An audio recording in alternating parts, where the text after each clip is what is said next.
cette découverte est importante. C'est la première découverte de l'acteur du Paléolithique supérieur, des découvertes physiques. Hein, on peut commencer à étudier l'anatomie de l'homme du Paléolithique supérieur et on va définir à partir de ça une race, mot que l'on n'emploie plus du tout, mais on va définir l'homme de Cro-Magnon. Et du coup, cette appellation va avoir un succès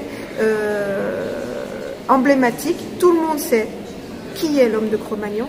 C'est pas exactement dans tous les détails, mais on sait ce que l'on veut dire quand on emploie le terme homme de Cro-Magnon.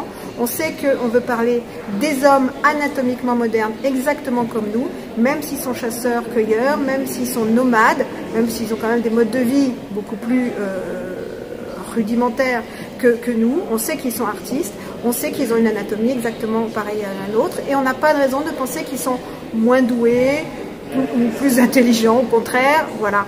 Donc c'est un miroir préhistorique. Il y a des gens qui disent que Cro-Magnon est le français le plus célèbre du monde. Bon, en admettant que Cro-Magnon était français, on est sur le territoire français.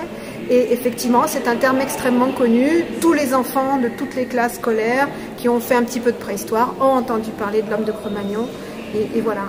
Et alors, qu'est-ce qu'il y a derrière? Il y a des restes humains qui sont encore très intéressants sur un plan scientifique et qui nous donnent encore plein d'informations, même à l'heure actuelle.